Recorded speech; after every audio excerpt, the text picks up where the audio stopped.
Ya pemirsa, kebanyakan pernikahan itu berakhir karena faktor yang sebenarnya itu-itu aja. Antara lain ekonomi, hubungan intim atau ada orang lain, dan juga komunikasi.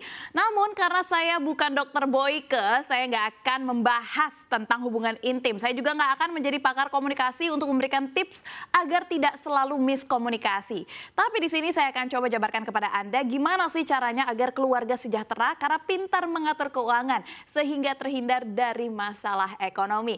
Sobat cuan, ingat ya, beberapa waktu belakangan juga memang lagi rame kan terkait informasi seorang artis yang bercerai. Nah, netizen ini melihat perceraian terjadi karena sang suami terlalu pelit. Suami terlihat banyak menjatahkan istri, sementara kita ketahui bahwa kewajiban suami itu menafkahkan kebutuhan istri baik jasmani maupun rohani. Duh, kalau gitu jangan banyak-banyak ya, kita gosipnya langsung saja kita bahas dalam keuangan teratur, hubungan rumah tangga anti terbentur. Kita masuk ke slide pertama.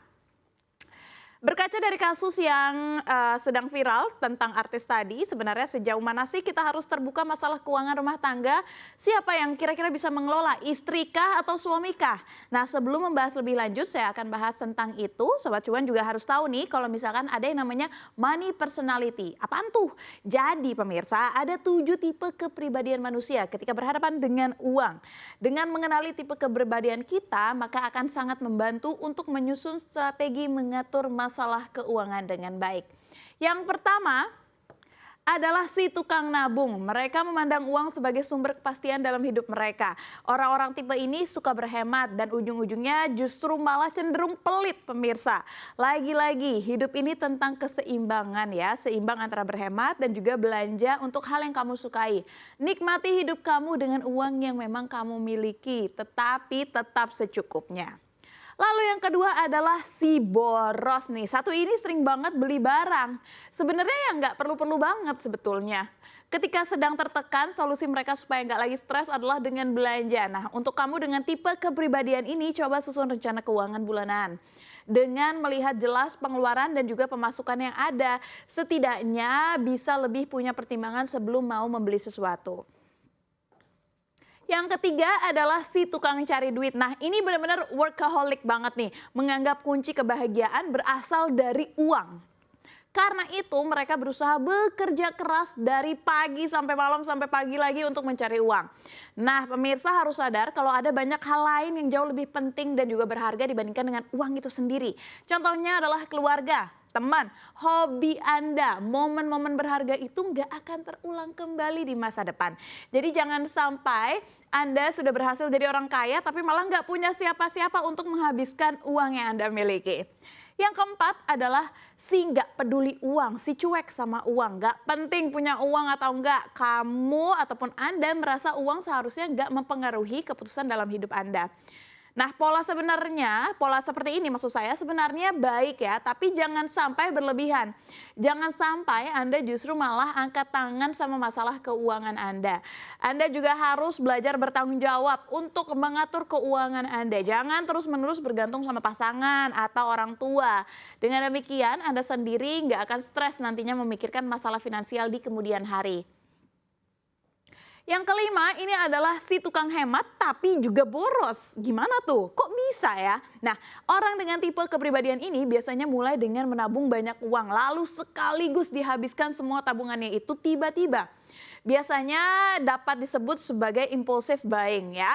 Ada baiknya Anda benar-benar memikirkan dengan matang terlebih dahulu. Apakah Anda benar-benar butuh barang ini? Gimana perasaan Anda kalau misalkan Anda tidak memiliki barang itu ataupun memiliki barang tersebut? Apakah kita masih menginginkan barang tersebut 2 minggu lagi, 3 minggu lagi ke depan? Itu bisa menjadi pertimbangan. Lalu personality yang keenam adalah si tukang ambil resiko.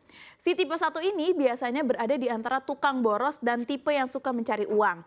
Gambaran kasarnya adalah mereka suka menjudikan uang mereka. Mereka berjudi supaya hidup nggak terlalu membosankan. Akibatnya mereka bisa sampai kehilangan uang dalam jumlah yang besar.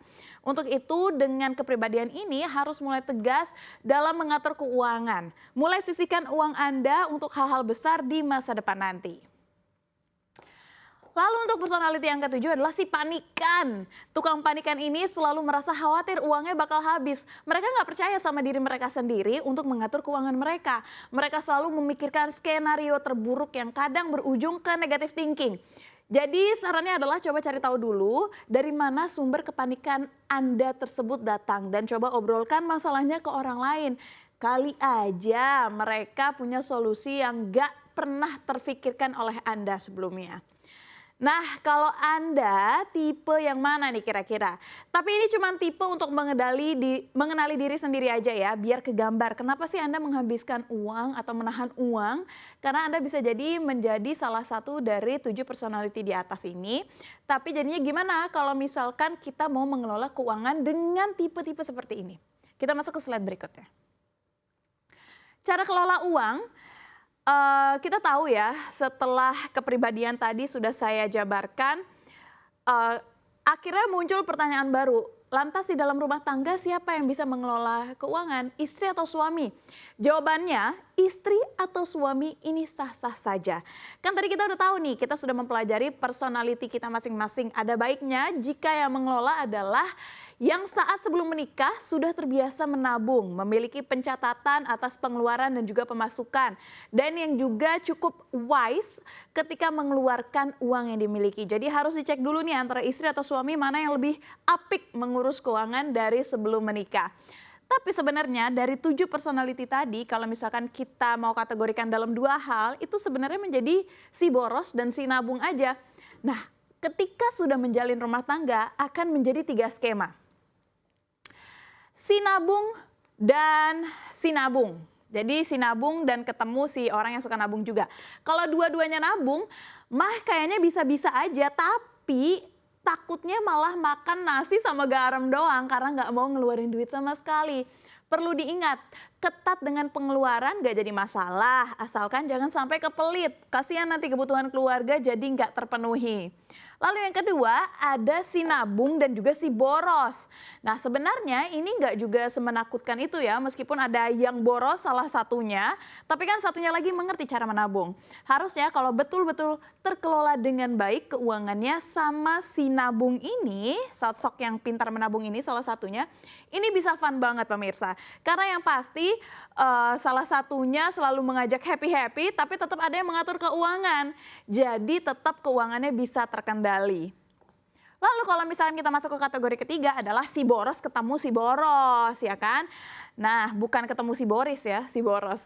Maksudnya ini yang bahaya pemirsa, kalau dua-duanya boros bisa-bisa tiba-tiba lupa ingatan duitnya habis kemana aja. Nah, ini yang bahaya sebenarnya dan disarankan perlu financial planner untuk bisa mengatur kehidupan ataupun keuangan kehidupan mereka. Kalau dua-duanya suka foya-foya dan gak tahu simpan uang akan bahaya ke rumah tangga. Karena tahu-tahu misalkan dihadapkan dengan kebutuhan, tapi ternyata nggak punya saving. Wah, bisa saling menyalahkan nih nantinya satu sama lain. Jadi pemirsa demikian sekilas gambaran tentang mengatur keuangan di rumah tangga. Semoga tips sederhana ini bisa tetap diterapkan kepada Anda. Tapi gimana ngaturnya kalau misalkan penghasilannya cuma UMR? Gimana kalau salah satu di antaranya justru tidak berpenghasilan? Atau apa yang mau diatur, orang beli ini itu aja dijatahin sampai ke perak-peraknya. Nah,